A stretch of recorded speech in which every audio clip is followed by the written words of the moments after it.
Pueblo has striped over 2 miles of bike lanes and sharrows in the Belmont area along Bonfort Boulevard and Jerry Murphy Road in 2010. Pueblo's sharrows are the first in southern Colorado.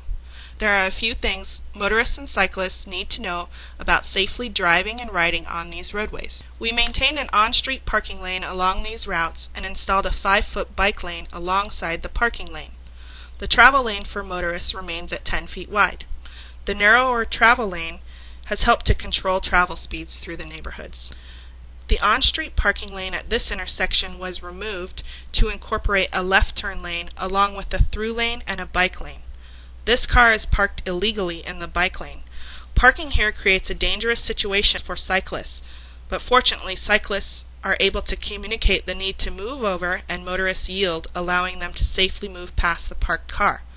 Please respect the bike lane as a travel lane, as it is not a parking lane. Anytime you change lanes, whether driving a car or riding a bike, you need to signal and yield to another vehicle already in that travel lane. This is also true for crossing a bike lane to make a right turn. A bike lane is an official travel lane. Motorists must check for traffic in that lane before turning across it. Don't make a left turn from a bike lane crossing through another travel lane.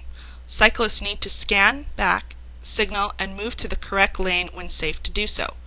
Other road users expect you to go in the direction of the lane you are in, so move to the rightmost lane serving your destination. Vehicular cycling like this is for experienced cyclists that understand lanes and are able to move through the intersections with a purpose.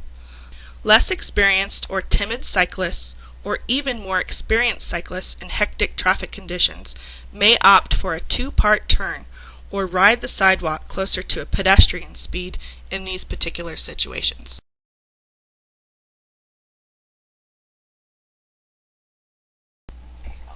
This is a Sharrow pavement marking in combination with a Share the Road sign. A Sharrow lane is a travel lane for bicycles and motor vehicles, but a Sharrow lane is too narrow for a bike and a car to travel side by side. The cyclist should ride directly over the arrow on the pavement marking, taking the full lane and preventing motorists from passing too closely and squeezing the cyclist off the road or too close to a parked car in the door zone. Sharrow markings alert motorists and bicycles to a designated bike route that lacks sufficient width for a full bike lane. Bicycles are considered vehicles in all 50 states and have the right to ride on any road unless restrictions are posted. This Sharrow pavement marking helps educate cyclists and motorists of major bike routes and the safest lane position for the cyclist.